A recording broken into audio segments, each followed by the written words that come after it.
आपका क्वेश्चन है कि आईपीएल लेने के बाद विड्रॉल ब्लीडिंग तो हो गई, अब नेक्स्ट पीरियड कब आएगा और इन फ्यूचर अगर दोबारा मिलना हो जाता है तो क्या वो सेफ और अनसेफ डे का जो मेथड है वो यूज किया जा सकता है।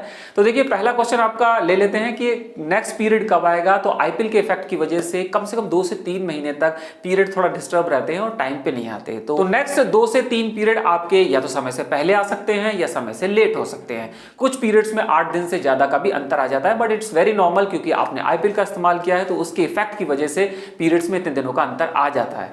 बट एक बार जब पीरियड फिर रेगुलर हो जाते हैं, यानी जो डे ऑफ फर्स्ट होता है पीरियड का, जिस दिन पीरियड स्टार्ट होता है उस डेट से फिर जब पीरियड आगे चलता रहता है उसके बाद फिर एक नया जो पीरियड स्टार्ट होता है। तो जो नया पीरियड अभी स्टार्ट हुआ और जो पिछला पीरियड स्टार्ट हुआ था उन दोनों के बीच में जितने दिन होते हैं उसको एक पीरियड साइकिल कहते हैं।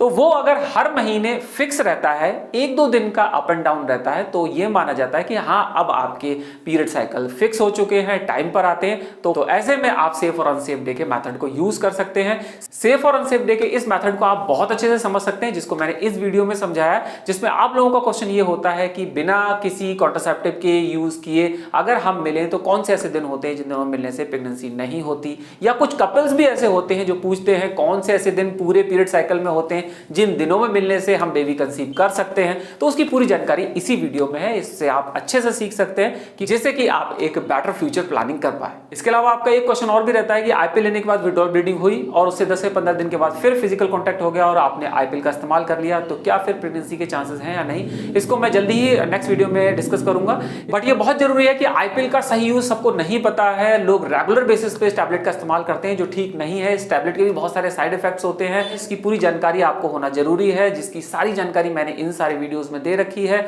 इस पूरी सीरीज का लिंक मैं नीचे डिस्क्रिप्शन में दे दूंगा, जिससे कि आपका जो भी क्वेश्चन हो उससे संबंधित ही आप वीडियो देखकर अपनी प्रॉब्लम को समझें और इस टैबलेट का सही इस्तेमाल जानें।